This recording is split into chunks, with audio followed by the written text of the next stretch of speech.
Today, I am going to share with you the most requested recipe that I get from friends and family, and it is called Christmas jam. This is so popular in my house because everybody loves it. I give jars away at Christmas time because I think giving something away that you've made is very homey and warm, and everybody absolutely loves it. For this recipe, it's really actually quite simple with the ingredients. Obviously, you're gonna need your jars for canning. You're gonna need 5 pounds of sugar. So this is a 4-pounder, and then I'm gonna take 1 pound from that. Yes, you heard me correctly, 5 pounds of sugar. This is jam, y'all, okay? It's gonna be sweet. 1 package of cranberries, and then about 20 ounces of strawberries, frozen or fresh. So if you have extra strawberries left over from your growing season that you had froze, this is the perfect time to use them. You're also gonna need 2 packets of this liquid pectin. 2 packets, it has to be liquid. You cannot use the powdered pectin. You're also gonna want some basic canning tools, like a large canning pot. This is actually a pot we use to make tamales in, so that works too. And then some tools to use to grab the hot jars. I have unfortunately misplaced my canning wide mouth funnel, so that's gonna make things interesting. The first thing that you're gonna wanna do is prepare your canning jars by washing them thoroughly and then sanitizing them in the oven. Please don't fall! Ooh, we made it.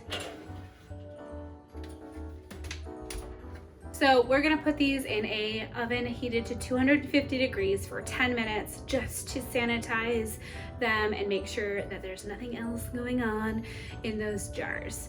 We are going to put our lids in there a little bit later, closer to when we're ready to seal them up, just because a warm lid when you go to seal it up at the end is crucial. So we're gonna wait to do that. While we are sanitizing our jars, we are actually gonna get our strawberries and cranberries ready. I always like to blend it first. It's easier for me that way, but you can also use an immersion blender later on. I feel like it takes way more time to do that, and I usually get sticky hot jam all over me or my walls. Maybe I just don't know how to use an immersion blender. I don't know. But we're gonna blend it up in a blender first, and then we're gonna start cooking our jam. So we are gonna do a small bag of whole cranberries. When you could also do fresh cranberries, but they go on sale usually like around Thanksgiving time, and then after that I can't find them. And the only place I can find frozen cranberries is Whole Foods. Gonna eyeball it. Which is like a little bit more than half. We actually should have done this in batches, but oh well. So let's put on our lid.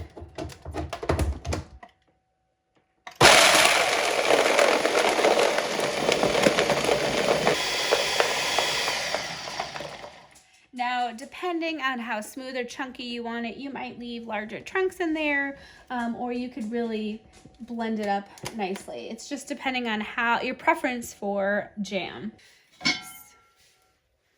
And then, yeah, there's a couple of full strawberries in there, which is fine. I mean, a little bit of chunkiness is not that big of a deal.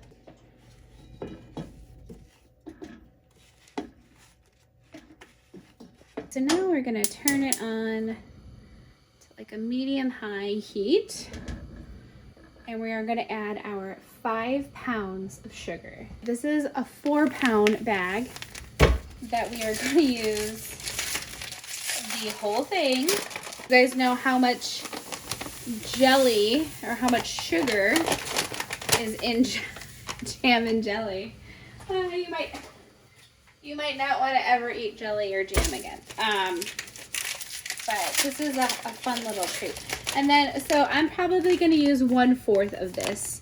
Just kind of eyeballing it a little bit. So 1, 2, 3, 4, maybe a little bit more of that. All right, and then we mix.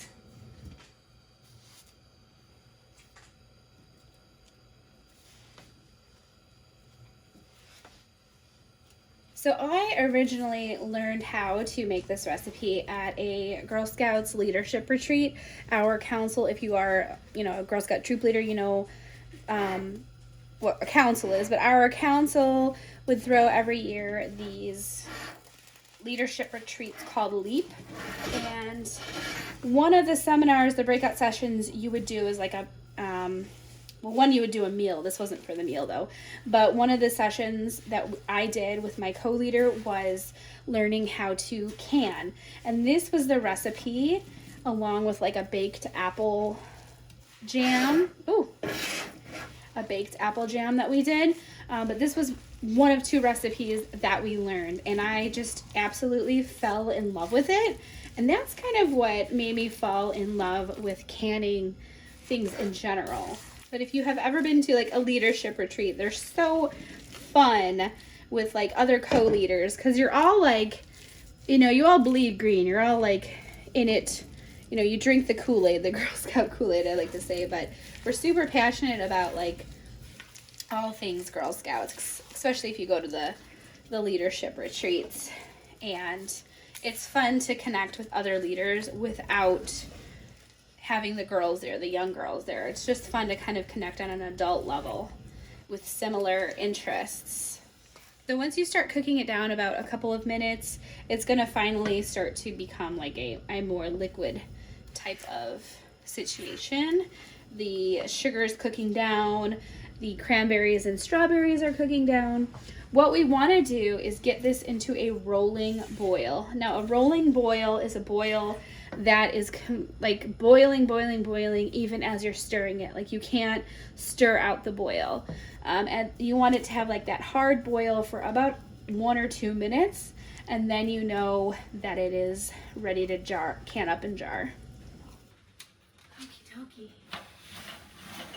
Hopefully I don't drop this.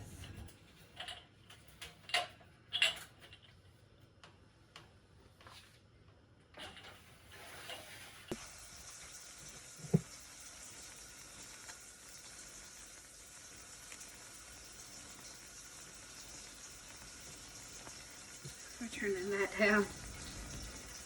So this is kind of what we call a full rolling boil. It's when I am stirring it and it is still boiling. Now I'm trying to turn this down so I don't boil over a little bit here, which might happen if I don't turn it down enough. There we go. So we're gonna count down a minute from now. So it has been boiling for about just over a minute. I turned off the heat, and we are gonna pour in my liquid pectin.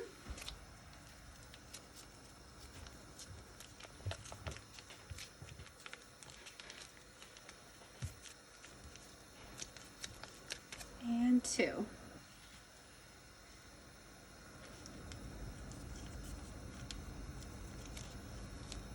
A nice stir.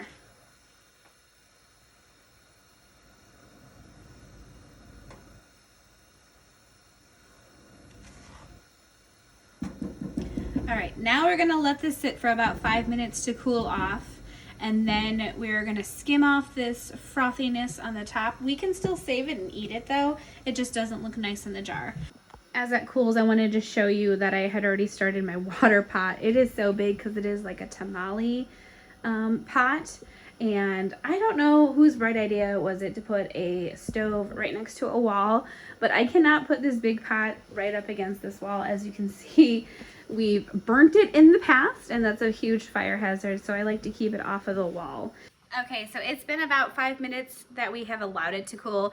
I'm just gonna put my little foam discards in here. As you can see, we're gonna try and just scoop off a thin layer of the top. We don't want to pick up the jam itself.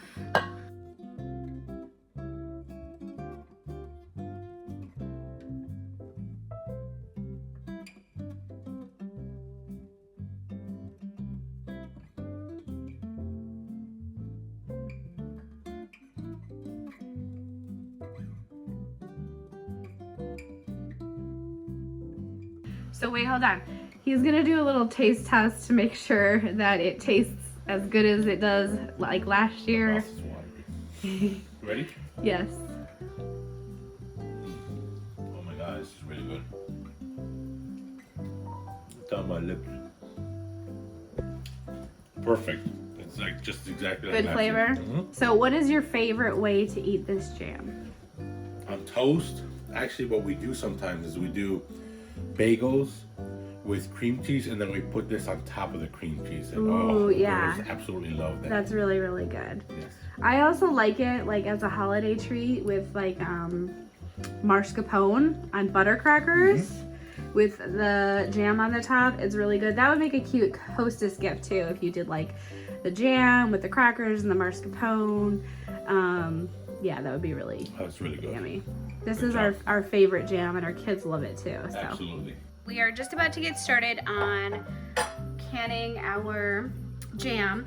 One of the things you want to make sure you like sanitize your utensils that you're using as well. It doesn't make sense to just sanitize everything else and then not sanitize the utensils that we're going to use.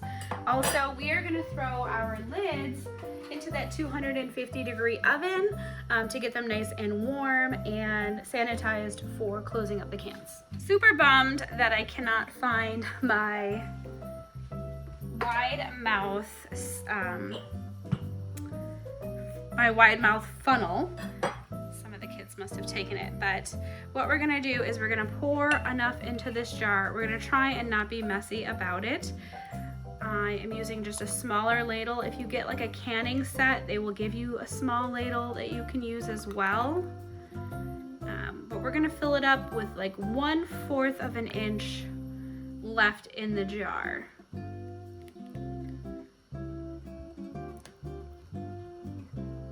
We're gonna eyeball that, and then we can use one of these canning measuring things, and 1/4 is that first notch. That's about perfect. And then we're gonna move on to the next. I'm not gonna worry so much right now about the spills, because I'm not gonna worry so much right now about the spills. We're gonna wipe these down before we put the lids on them.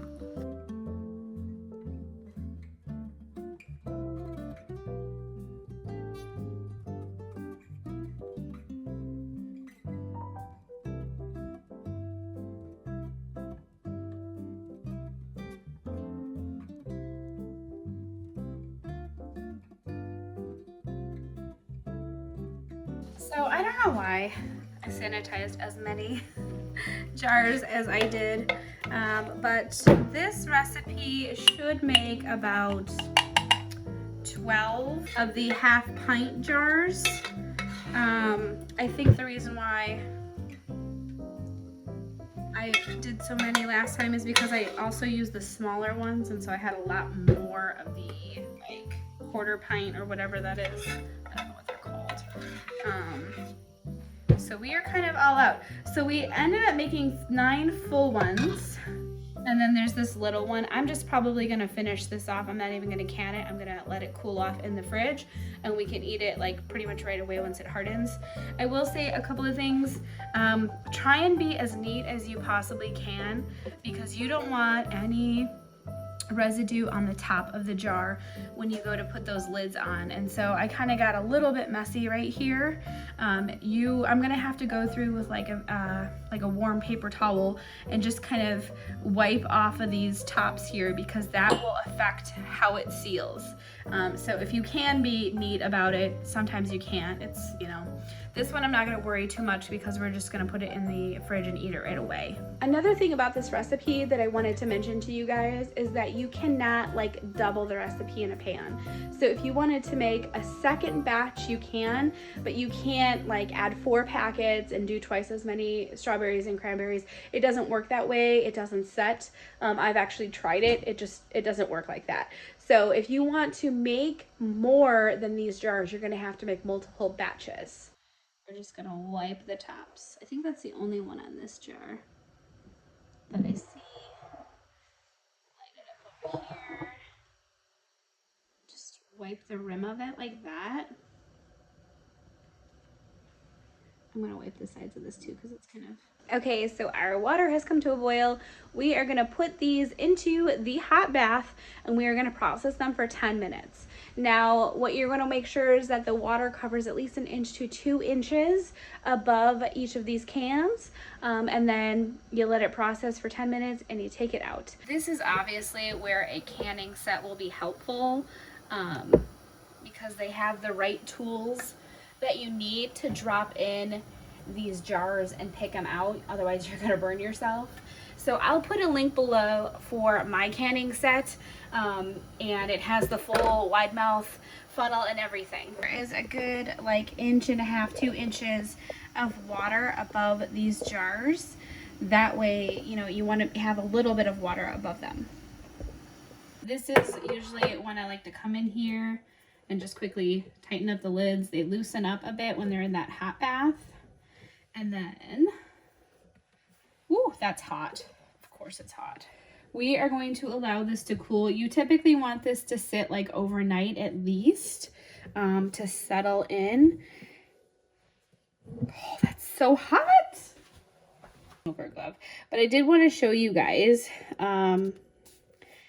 remember how I said there's a reason why we skim off that foam? Because it doesn't look as pretty in the jars when we don't. And this was just kind of like probably leftover foam, what was at the bottom of my jar. I do love the quilted jars a lot better for gift giving, just because they're kind of fancy and festive, as opposed to like a regular flat jar. Although, I mean, you know, let me know what your preference is, but so that's how it looks. Super pretty. So one of the things that I forgot to mention about these cans is once you set them aside, about after a half an hour, you will start to hear them popping. Don't be alarmed. That is the sign that you did something good. These need to pop and seal. Once they start to cool down, they will pop and seal, and that's how you know that they are ready. But once they pop and seal, they should be good for up to a year. So you might want to write the date on that so all of your friends and family who you give this yummy treat away to know that. Another way I like to share this, and this is something I did last year, is by printing out these really cute recipe cards so they can make it themselves. You can just print it out on paper, add it to some cardstock, and add some embellishments, and it's super cute and fun.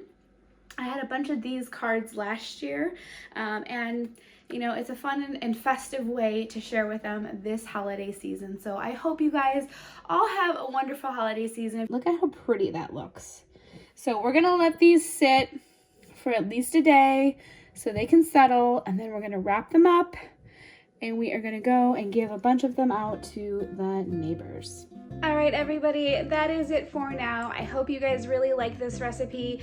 Your friends and family are going to love it, so make sure to share it. It's a sharing recipe. Like I had mentioned earlier, I love this with some mascarpone cheese and some butter crackers. We have toasted up some bagels before with cream cheese and put them on that, and it's been so delicious, especially if you get the bagels from Whole Foods. Those are the best bagels.